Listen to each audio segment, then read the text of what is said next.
Hi and welcome to the What Budget event. I am Caroline Ball, your host and the candidate for Ashington Central. We have got a fabulous panel today for the recording of this event, and we're going to be talking about a range of topics. We've got a range of expertise, and I would just like to welcome to the panel and say thank you for joining us today. Susan Dunworth, the leader of the Labour group and councillor for Hartley. Christine Savage, the Labour candidate for Seg Hill and Seaton Delaval. Scott Dickinson, the deputy leader of the Labour group and councillor for George Bay. And Alan Heppel, shadow portfolio holder for housing and councillor for Cramlinton South East. So first off, I would like to go across to Susan, and if you could just tell us, why are we even here today? What do you want? What are we here for? What is What Budget? What is all this that we're seeing? Hi, thanks Caroline. Thanks for inviting me along for this today. It's really great to have the opportunity to talk about the council budget because we don't get much opportunity to do that. And I think it's quite hard sometimes for people to understand what happens with local government finance. Once upon a time, local government was financed by central government predominantly. Over the years, that has reduced and reduced and reduced. And what we've seen in the last 10 years is over £300 million has come out of local government funding. Now, any gaps that we don't get from central government funding have to be funded through other means. And in a county like Northumberland, that's really difficult because we don't have a lot of car parks like they do in city centres for car parking charges. We don't have a lot of businesses in the same way as cities do. So actually our options for raising money as a county council are much reduced. The government settlement always comes out January, February. It's always late. And then from then there is a mad scrabble by the end of February for us to set out our own budgets as councils. So what we've seen as well this year, Caroline, is the effects of COVID. So whilst at the beginning of this process, I think the Chancellor and the Minister for Local Government said that, whatever it took, spend it, and we would get that reimbursed. And there's been a huge, huge shortfall in terms of what local authorities have got back. So whilst they have got the money to give out in grants to people, which is fine, what they haven't got is the extra monies that has been spent on providing support for people.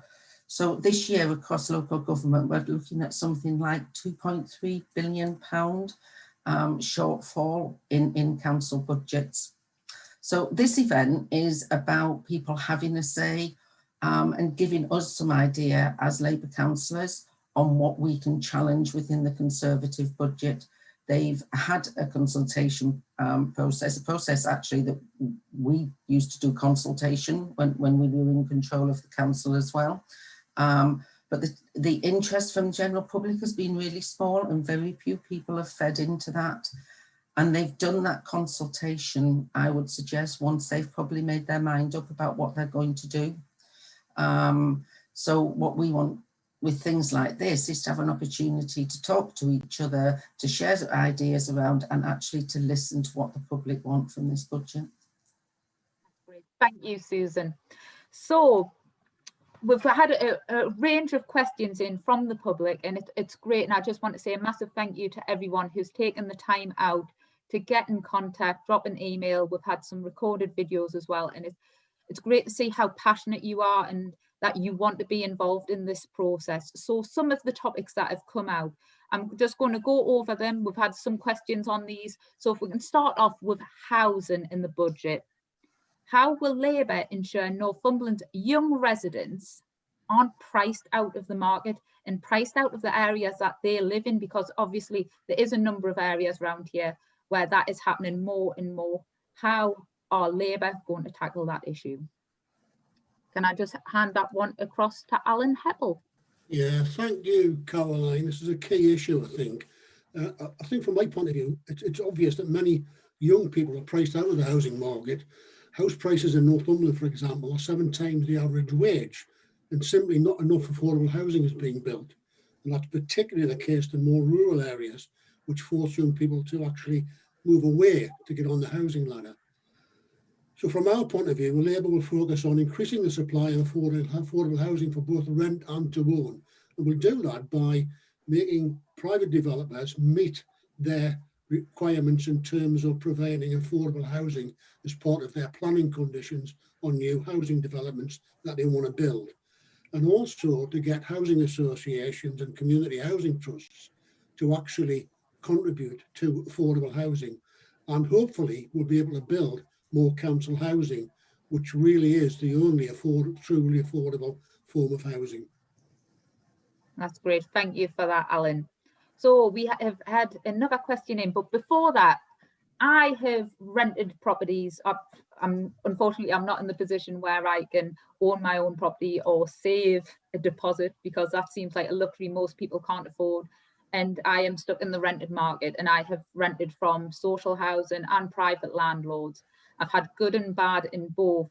And as far as things like social housing is concerned, I know from some of my old neighbours, some of the concerns that used to come up were around things like maintenance of the building, making sure that had fair rents, that the properties were maintained, and that when they had issues with the properties, that these were actually getting dealt with as well. So it leads into this next question a little bit, is how would Labour improve properties is in the private sector? Because this is a big issue for both social housing and the private sector. What would we do differently? What are we going to make? How we're going to make people's lives better and ensure that their lives are better? Can you come in on that, Alan? Yeah, sure, Caroline. Again, another very important issue. People living in private rented housing it's a key issue. I think it's for some it's probably sometimes the only solution to the housing problems, because we're simply not building enough affordable housing through councils and housing associations. So that's one of the context of that. I think it's important that these homes are of a good condition, well managed and safe. I think we'll do three things. We'll try and do three things. The first one is we have a good landlord scheme, which ensures that landlords are promoted through good housing. So landlords for the good housing stream are accredited to the council, and then people have an assurance that there are good private let houses there. Secondly, I think, unfortunately on that one, the Tories, when they took power in 2017, kind of put that on the back burner. So we need to actually get that moving again. The other thing, I think we've got environmental health officers who can maintain those standards through legal measures. And I think we need to up the ante on that and get bad landlords to toe the line, as it were. The other thing is, I think that for some areas, a small minority of areas and towns where absentee landlords buy properties, let them out, have got no actual interest in the local communities as long as the rent is paid. And for those, that really is a problem. So Labour will seek to introduce what we call a selective licensing scheme for private landlords. Now, what that means is that in those areas where that scheme is agreed, that they require private landlords to commit to good standards if they wish to own and rent in these areas. And if they don't, well, they won't be able to do it. So that's another way, three things we can do to actually maintain and improve properties in the private rented sector.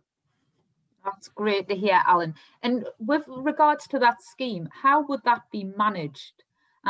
Would it be self-managed? Because we've seen schemes previously where the landlords have almost had a code of conduct to maintain.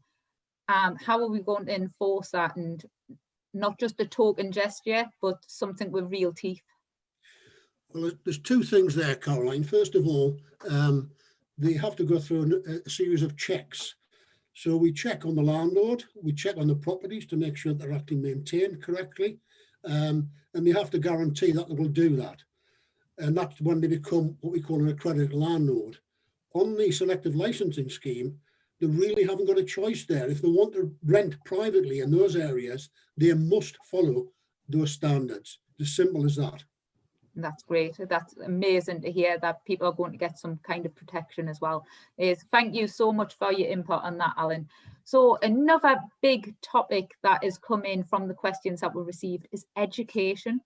We know how important education is and how it's the building blocks of the future. So can we go across with our first question on education? This one, it's a video question from Andy from Ashington. How will you ensure young people in Northumberland get access to the best possible education? And this one, can I bring Scott in here? Hi, Caroline. Thanks very much. Pleasure to be here. As the Labour group, we recognise absolutely that education's a fundamental priority for us and a right for every child in Northumberland. We recognise also that school buildings and quality of education can differ. And we want to work really hard to make sure that all schools feel included in Northumberland, but also get the right support that they need from the local authority and others. We think that it's really important actually that children in school have a whole young person approach, which can include the youth service, the NHS, mental health services, lots of other things. So we need to make sure that all those services play their role in education and have a much better joined up thinking approach around the young people in their schools. And we want to really support schools to do that. So we're really keen to push forward with this, and we think it's an exciting time and we can do some different things. Obviously provided Labour win in May, but there are some exciting things that families can expect from the Labour group's plans. That's absolutely amazing to hear, Scott, and it's great from what I've seen and heard just talking to people as well within the Labour group. Them plans, it's putting young people first and making sure that they are looked after from everything from great teachers, great schools and great education, youth services. All them things are absolutely brilliant and we need to bring them back. That's absolutely amazing to hear from you, Scott. So our next question, right, this is something I'm really quite passionate about. When I was at school, when I was a lot younger, I received free school meals, and my mum, we were in that position where there was no other options, and I received free school meals. And it's something, I haven't seen some of the pictures that have went out this past couple of weeks about what's been received in food parcels for young people on free school meals, and it's been an utter disgrace and a shame to see. What would the Labour group do differently? What kind of things have we been involved in as members as well? And if I can take this one first across to Christine, I believe you've been involved in some amazing projects. So if you can just give us a little bit of background about the things that you've been involved in and your thoughts on this whole free school meals fiasco. And so if you can just come in there, Christine. Yes, certainly. Been involved for a little while in these campaigns because we realised in our branch that some children just weren't getting what they needed over the school holidays, which is poor. My own view is that the main responsibility that a government has is to make sure that their citizens are safe, and I don't think we can say that at the moment. So it seems to me that the Tory government is more interested in shoveling funds at their funders rather than shoveling funds into local authorities so that they can provide for our children. We need to provide for our children whether they're at school or not. We need to make sure if they're not at school, whether it's because of COVID or holidays, that they can be provided with a decent lunch to help them with their health and their education. And I think that Northumberland Labour anyway, has a very proud record in doing that. And I'm pleased to hear about the plans that are in place. So that's great. So can you tell me about the whole Donate Your Plate? I believe you were involved in that. And what was that all about? That there was children and young people quite vocal and outside offices in Blythe, I believe. Can you tell me a little bit about that? What was that all about? Where did it come from? And what happened?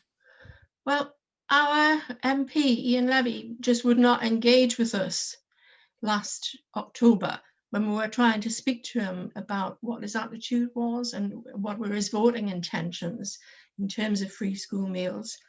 So we organised various events which culminated in us going to his office. He wouldn't engage with us there either, he wouldn't come out and speak to the children. But the children, even though they were quite young, they have an understanding that they and all their friends need to have proper good nutrition if they're going to learn at school. Even those tiny ones understood that. So that I think was successful at that time. But sadly, here we are with another half term coming up and we're in the same situation again. Yeah, it's terrible, isn't it? So Scott, can I bring you in at this point? Yeah, can I just, obviously, you know, from a Labour group point of view, we were just absolutely perplexed by the whole situation. We had footballers involved, we had all sorts of people involved, blaming the government into the decisions that they were taking around supporting families, not only in a pandemic, but during the general school holidays. So as a Labour group, I mean, we took some immediate action, you know, limited in opposition, but effective nonetheless. We had a collective letter that was signed, which created a U-turn in Northumberland to make sure that families in Northumberland were supported by the council. Can I just say as well that, you know, the schools, teachers, support staff, volunteers, lots of people got involved, regardless of what the government was saying and regardless of what the council was saying, and, you know, started to provide for families who needed it, and generally those who were entitled to free school meals. You know, the numbers have shot up since the pandemic. Lots of people have lost their jobs, lots of things going on, and actually they should be able to rely on the support, not have to fight so hard for it. One of the other successes we had as a Labour group was forcing the council to set up a poverty working group, so we could look at food poverty in particular across the county, understands the barriers, challenges, but also look at a sustainable way forward, because we recognise there needs to be a sustainable way forward to support those most in need. So we've had a lot of successes, unfortunately, that this topic even needs to be discussed, but I think it's important that we are at the forefront of making sure that the local government and government in general support families that need it. Can I just say a massive thank you to all the organisations, the groups and everybody that stepped in where there's been failings, because the community have really come together and helped so many people. Like my mum was too proud to ask for help, and I think getting that help out to people and the extra support, it's been absolutely fantastic and shows what a brilliant community and some amazing groups and people that we have across Northumberland. So I just want to say a massive thank you on behalf of the Labour group for all the hard work and effort that's went in. So moving forward, again, this is another question towards you, Scott. You are working hard this morning. You are earning your keep. So you are the shadow education portfolio holder, I believe. There's a lot of old school buildings that obviously need maintenance and everything else. What's the plan with them? Are we looking to replace them, repair? What's the crack? What's going on? Scott, tell me, what are we going to do? Caroline, don't mind working hard on this stuff, because as you can probably tell, I'm right passionate about it. But, you know, the previous Labour Council had a fantastic UK-wide, in terms of the scale of the project. It was at the top of its game around replacing buildings that needed replaced, creating environments for young people that needed to have updates and repairs, but also making sure that it was a targeted approach. Now, we've seen Labour councillors or school governors and lots of other things get involved, create plans, work with staff, identified areas in that programme of most in need. Unfortunately, what we've seen in the last several years of the Conservative administration is a lot of those projects shelved. A lot of those projects like Amble and Seaton Valley, which Susan can probably add to, just paused. You know, loads of work done, loads of business cases, all the work done, just paused in favour of other areas. And we want to get back on track with a fair, equal programme to make sure that young people in Northumberland get the establishments to learn in that they're entitled to. Yeah, Caroline, could I just come and give an example of what's gone on in the last 4 years under the Conservatives in Northumberland? So in 2017, we were working on a business case with the officers at Seaton Valley Council Federation, Seaton Valley Federation. Explain I'm chair of governors there, so that's why I know quite a lot about this one. So we were working on the business case. We had the elections straight away. It was shelved. It was stopped, and the money was put into other areas of the county. We put a lot of pressure on the administration, as did local people, as did parents, and that work started again 18 months, 2 years ago. Obviously, COVID hit us, and we understood that there was going to be a bit of a delay, but we're absolutely horrified to read, and I think it was in the Hexham newspaper, that it wasn't happening, that it was being shelved again. So, you know, one of the commitments, and I know they've done similar with the schools in Amble, they're both about a similar age, serve similar types of communities. There is an absolute commitment that those business cases will be picked up again. I mean, the Seaton Valley one was ready to go. You know, the business case had been done. It was ready to start programming in the work, and they just stopped it. So social care, again, it is a massive issue for the residents of Northumberland. We've seen cuts left, right and centre. We've got more proposed cuts in the Tory budget as it stands. Obviously, what are our plans? So we've got some questions on this issue directly. This next question is a video question from Claire in Hexham. Yesterday morning, my friend's mother died in a care home. The only person to hold her hand was a carer who befriended her. She was 60, my mother's friend was nearly 90. She hadn't seen her family for a year. Who is going to look after the carers? All the people in Northumberland who've cared for people we love. Who's going to look after their wages, their terms and conditions, their health? And we found out in this pandemic how the people who do the most, who we depend on the most, are the least rewarded. So I would just like to say thank you to Claire for that personal story there. And it really hits you in the heart. Susan, can I ask you to answer that question for me, please? Yeah, thanks, Caroline. And Claire, I'm really sorry to hear that story. And I think it's fair to say that you know you're not alone with that, and it has been heartbreaking, absolutely heartbreaking to watch what has gone on within our care sector through COVID. And you're right, Caroline, this isn't new. This isn't just about COVID. This has been a disaster waiting to happen for a long time. In 2010, we were promised a social care green paper looking at the funding of social care. We are still waiting for that. When I was the portfolio holder for adult social care in the county, I did a number of newspaper articles asking about that bill and stressing why it was so important. So, you know, this has been long term, this has been going on. You're right, you know, our children and our parents are so precious to us. And yet as a society, we don't put the money in, we don't put the investment in to ensure their proper care and that people can flourish. As we get older, we all know we still have so much to give, and the system that we've got at the moment doesn't recognise that. So what we're looking at is, you know, I talked at the beginning about the problems that we've got around funding.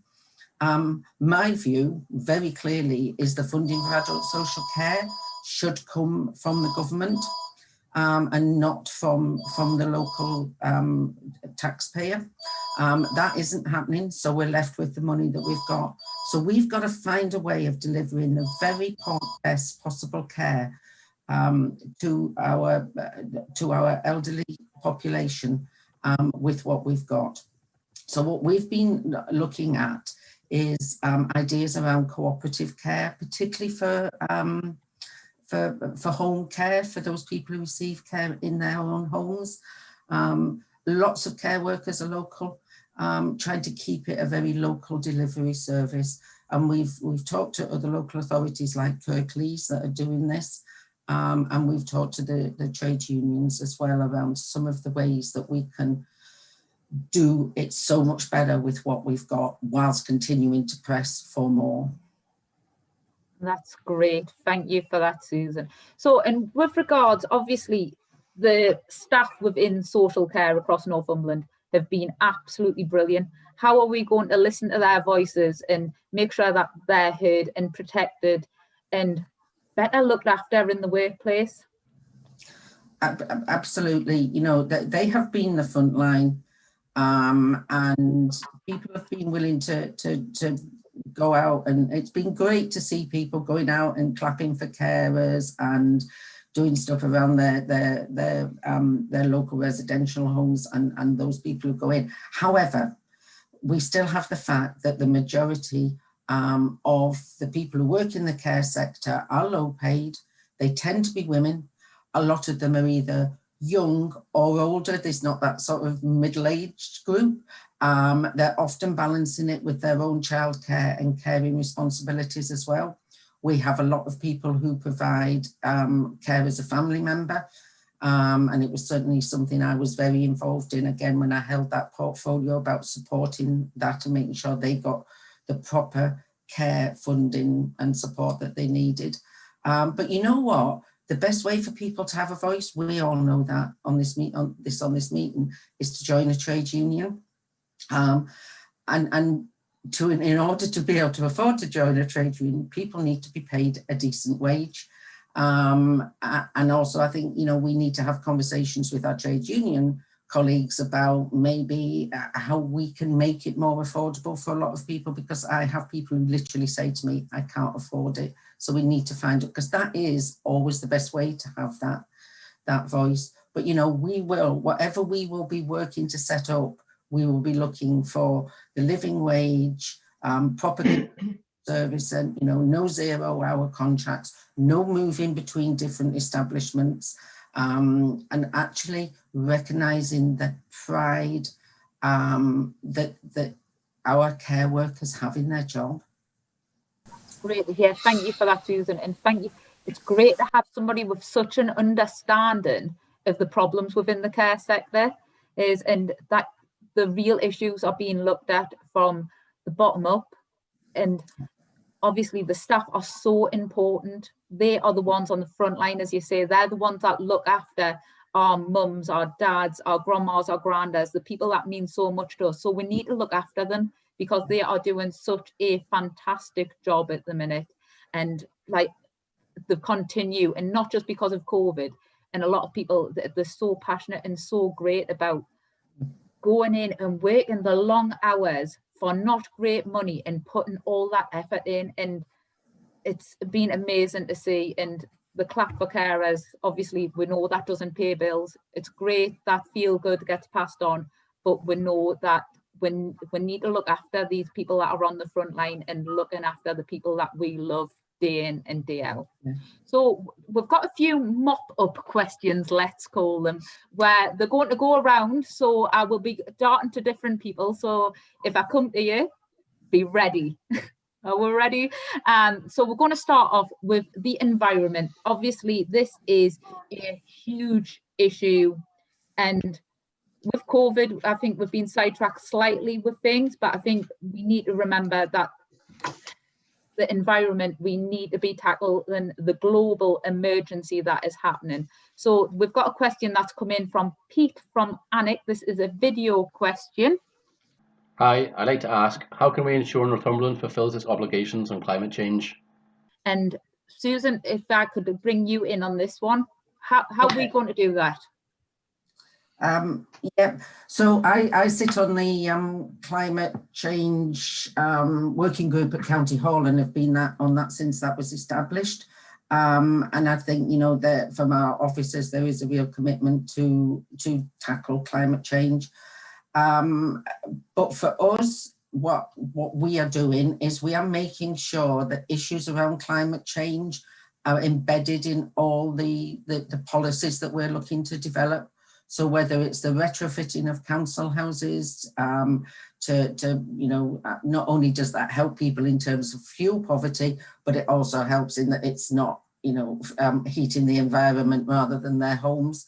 Making sure that our fleet of vehicles are electric, and that was a programme that we started as a Labour administration, working very closely with the renewable industry within the area as well. You know, we are world leaders with renewable energy in Northumberland, and I'm not seeing yet that actually translating into benefits for local people, and that's what we need to make sure. So I'm just really keen that it runs as a thread through everything we do, rather than it's a separate little box that we put on the shelf, because it's a bit difficult to deal with sometimes.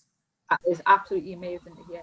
And it's great to see that it is front and centre. It's not an afterthought. It's not something that we're ticking boxes with, and we are actually thinking about it, and there is a long-term plan. Can you tell me, obviously we do have a green strategy. What about things like green jobs? What is the plan with the green jobs that we are planning? Can you give me a little bit more on that? I mean, yeah, we're absolutely, we're gifted here. You know, we had the old technology that was around energy, and we've been able to move into that green energy. There are lots of things already. Obviously, we need to be pushing regionally and nationally to get investment so that other companies come. I was recently involved in a meeting with the mayor of Northumberland Mayor, with the battery factory that is coming to Wandsbeck, I think, constituency. But that will, you know, we all know that jobs spread wide. Really keen there, raising the issue over apprenticeships, over working right the way down in first schools to develop that interest. You know, engineering has been what we've been built on in this area. And we need engineers in the green industry, but we also need people in offices and cleaners. We need everything across the space. So I think it's about making people locally realise that those opportunities are for them. They're not just for people from other areas, which I think historically we've seen. But hey, we've got everything in Northumberland, haven't we? We've got wind. Believe you me, as somebody who lives in Seaton Sluice, I can tell you we've got wind. We've got tide. And we've got that workforce that just needs to move to realise that their skills are as applicable as they were in the old industries. And the other thing that we've got grafters. We have got a lot of people that will work hard, and they will, I think, because we've got some great, passionate, hard-working people, they can make an industry as well. So it's not just about the industry that they're involved in, it's what they bring to it. We've got so many skills. And I think the green sector in Northumberland as a whole has got a really bright future. And it's great to see that the Labour group have got plans for that going forward. Can I just come in there, Caroline, if you don't mind? I mean, Susan's referenced the kind of Green Deal, if you like. You know, one of the issues for me in making it more local, I guess, is in relation to Northumberland, the people of Northumberland. Now, I think things like retrofitting of housing, that's a big word, but it just means actually making it homes more energy efficient through things like double glazing and heat pumps and all the rest of it. But I think that does two things. One is that it creates much needed, probably better paid jobs locally, and goodness knows what need does. But more importantly, I think it also puts money in people's pockets, because through that we can actually reduce energy costs, and that increases money in people's pocket and adds to that situation where people have got more money to spend, and feed their kids and buy clothes and pay their rent and such. So it's a win-win situation. That's great to hear, because obviously we do have problems with fuel poverty across Northumberland, and the retrofit scheme will save people money, it will save the environment, and it's great to see that all these things are being taken into consideration. I think it's a fantastic plan. Caroline, would you mind if I just added one quick thing there? I think it's Since really you asked so nicely, Scott, I will allow it. As you can hear from all the portfolio holders, but the leadership as well around it threads through everything, the Green Deal. And I think what I was talking about earlier around, the rebuilding the schools and the investment there, that's green as well. So we need, ground source heat pumps to save schools money and all this other stuff around heating and other thing. So all the capital programs really need to make sure that we have the green agenda fed through, however we interpret that in terms of the buildings themselves, but also the efficiency of them. But equally, Alan touched on it there around the jobs and the job creation, and Susan touched on apprenticeships. Now, they'll all be sick of me because I continually bash on about how we need to make sure my portfolio around apprenticeships and other things really recycles. So any procurement that's done in Northumberland, whether it's around green jobs or something else, the council's the biggest spender. Every procurement process should have a number of apprentices within that award of contract, whether it be, working with a housing provider or on building sites or whatever it is.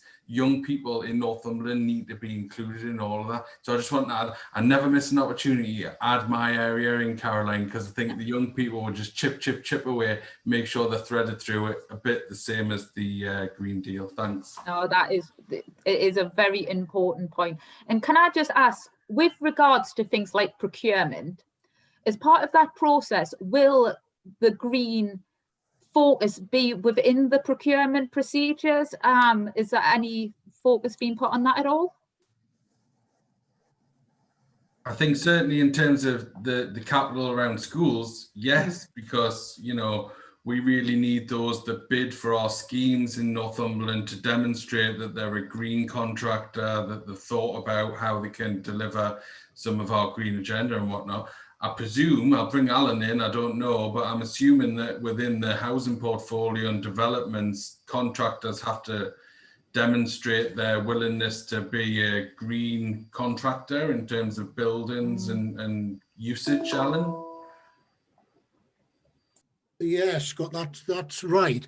I think the other two things I can add to this is that we're going to be facing a situation where I think it's by 2025 or 2030, we won't be able to use gas as a form of heating.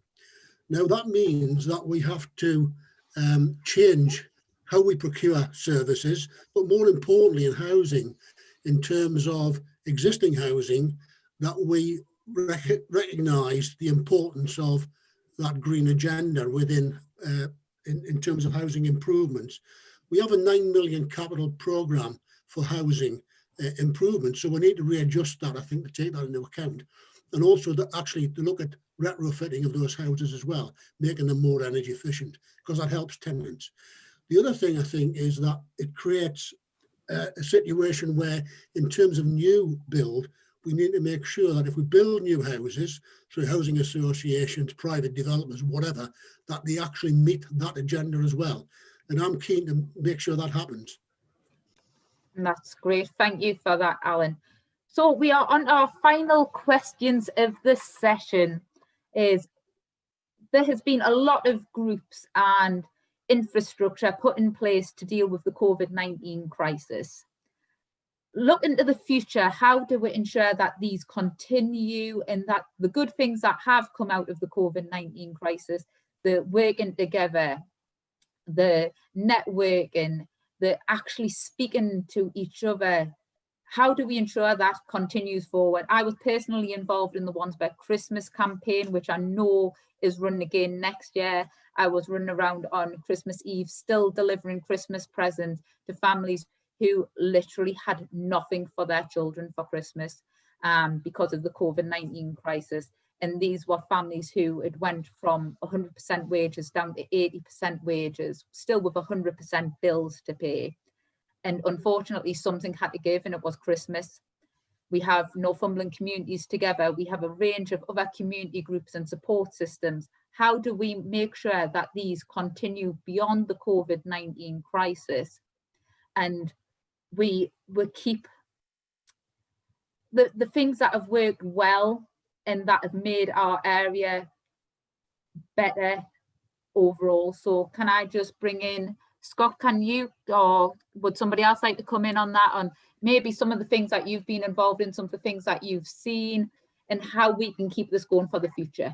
I'll add a little bit, Caroline. I think other people probably will as well. But, you know, Communities Together, organisations in communities, they were the people that really stepped up, you know, whether it's your local community centre, Meals on Wheels service, or whether it's a youth service being detached rather than inside because they're out and about seeing people, whatever it was, there was a huge proportion of organisations really stepped up. Communities Together was a non-political thing set up by the council that we all supported to get off the ground a network that could really support some of those people that wanted to do great things in their community.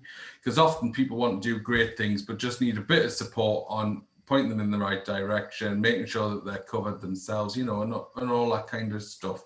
I think we've recognised that we want to keep things like Community Together going. We want it to widen though, because I think it's, you know, it's quite selective and narrow. It did as much as it could in the time scale that it's had, but it really needs to widen now and include other parts of Northumberland and other third sector organisations and all these other people who've been involved, but also bringing back to the carers and the home carers and all the other people that we've talked about earlier. You know, Northumberland Carers is a great organisation, supports carers. They need to be involved in this because carers play a vital part in the community, necessarily not only caring for the person that they care for themselves, but, you know, a little cohort of people within their community, and people go over and beyond. So I think there's lots of people that need to be drawn in to be part of this moving forward. But I think it's something we should certainly push forward and really build that community wealth that exists out there and often goes unnoticed. People are doing it every day. It's just about bringing it all together.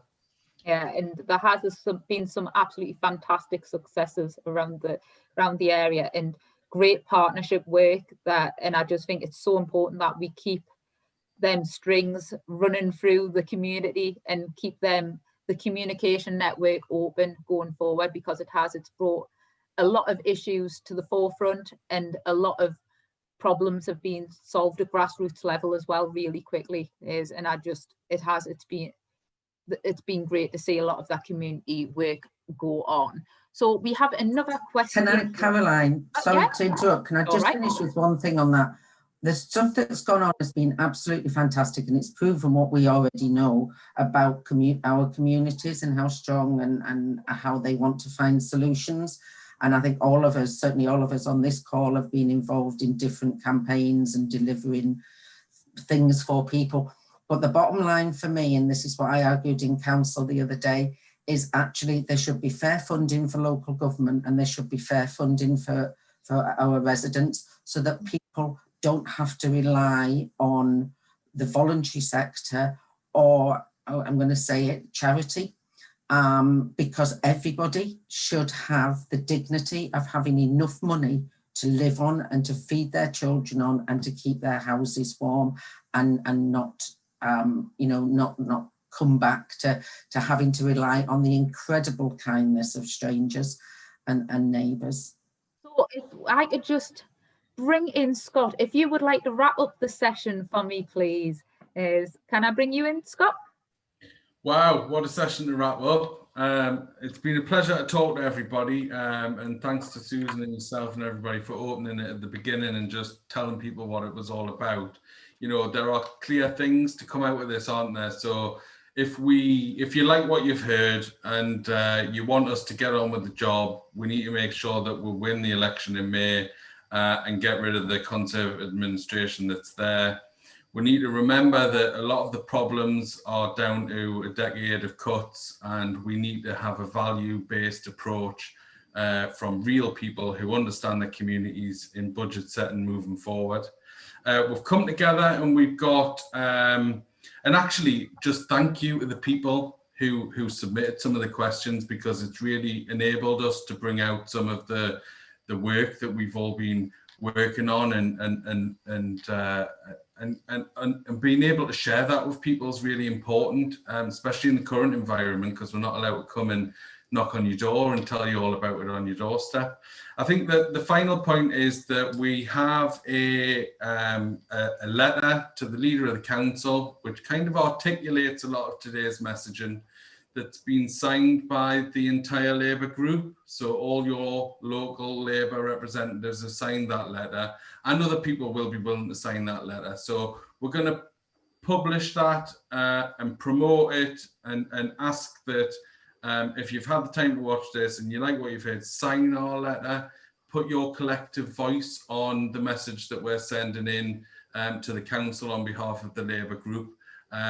The more people that sign it, the stronger the voice and the strength of feeling that's shown by the amount of people that sign it. So if you get a minute, it'll take you a couple of seconds. Just sign that letter, click on the link, visit whatbudget.co.uk, where you can find all the information. And thanks very much, Caroline. We look forward to seeing you hopefully elected as a new candidate, and you, Christine, as well. And obviously the colleagues, Susan and Alan, who have lots of experience in all these areas.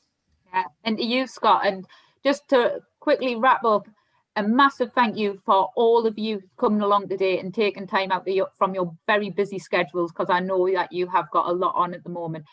Thank you to everybody that's taken the time to watch this. And if you can go along and sign that letter, whatbudget.co.uk, and be involved in the conversation. Have a comment, make sure your voice is heard. On the panel today, we've had Christine Savage, Alan Heckle, Susan Dunworth,